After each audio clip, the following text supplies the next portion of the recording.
Hey, you have Patrick Findaro here, co-founder at Vetted Biz. At Vetted Biz, we help you find, vet, and buy a franchise or business for sale.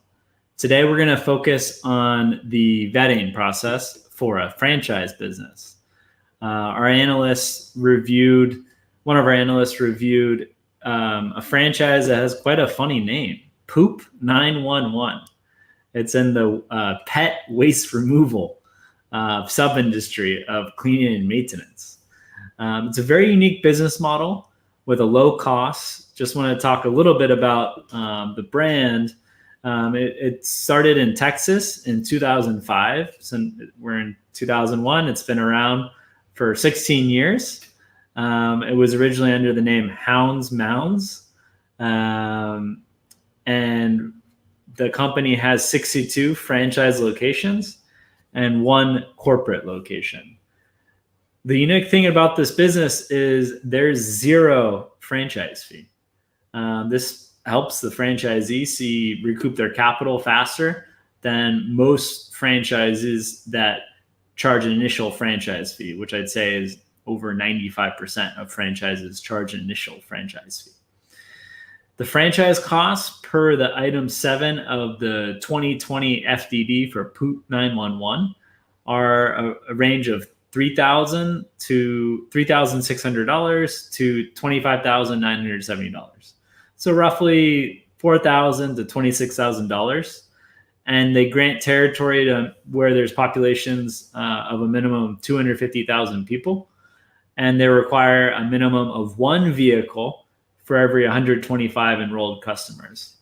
They provide a lot of support, marketing through the website, central call center, a scheduling center, appointment service, customer billing. They have their own system, proprietary automated system called BARCS, BARCS, which is quite unique to the business model. In terms of a cost breakdown, I'll pull this up on my screen. All right. Zoom in a little more.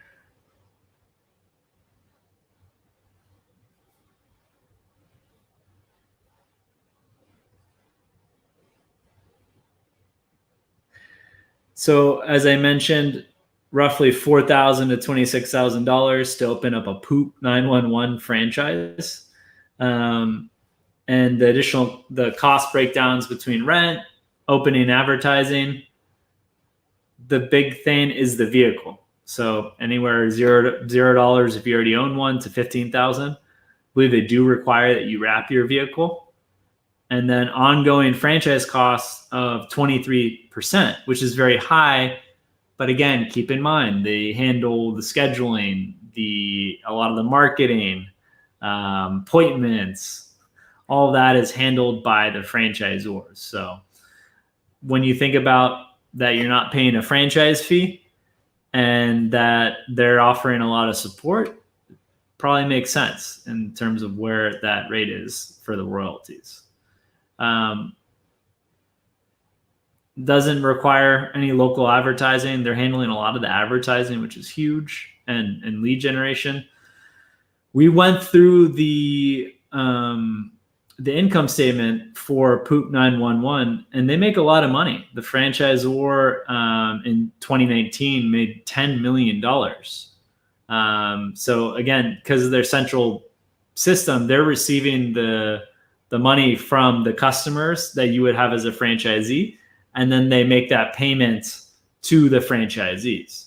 So in 2019, 2018, the total payment was $8.5 million and then $6.2 million for 2018.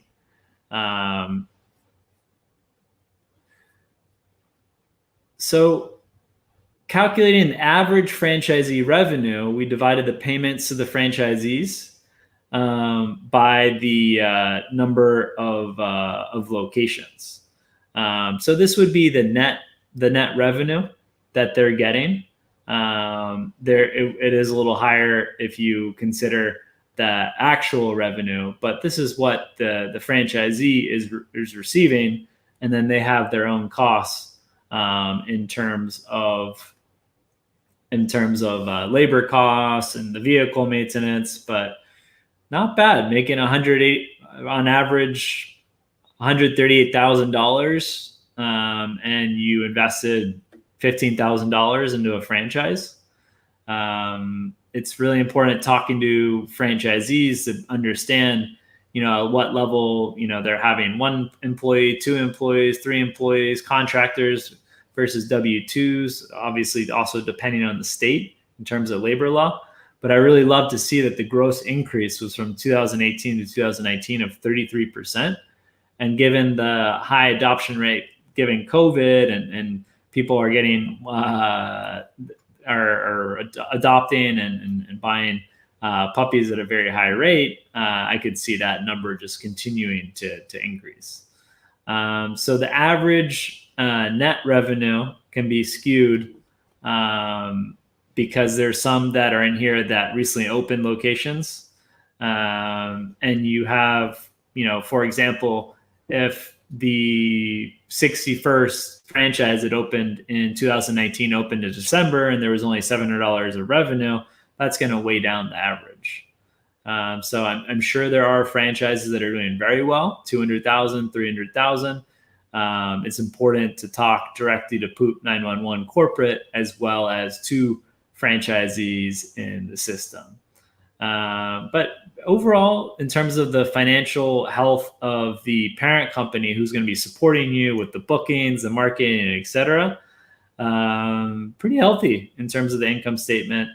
Net income for 2019 at $344,000 and net income of $431,000 for 2018. So overall, I think Poop 911 should definitely be on the radar for those that are interested in the cleaning and maintenance space and maybe don't have all that much money to invest and are really looking to recoup their capital quite fast. And maybe you might be more of a people person where you're better at dealing with an ongoing client relationship and you don't want to handle as much the marketing aspect and the operations and logistics of the bookings, where Poop 911 franchise can support that. This has been Patrick Findaro, co-founder at Vetted Biz. I hope you like this video today. If you liked it, share it with your friends. Follow our page on YouTube and on LinkedIn, and write in the comment box if there's other franchises you'd like us to do a deep dive by reviewing their franchise disclosure document, in particular the item 7 that goes through the cost to open the franchise, the item 19 if they disclose it, which goes through some of the key financial information on a unit level, so sales, profit, et cetera, of the franchisees.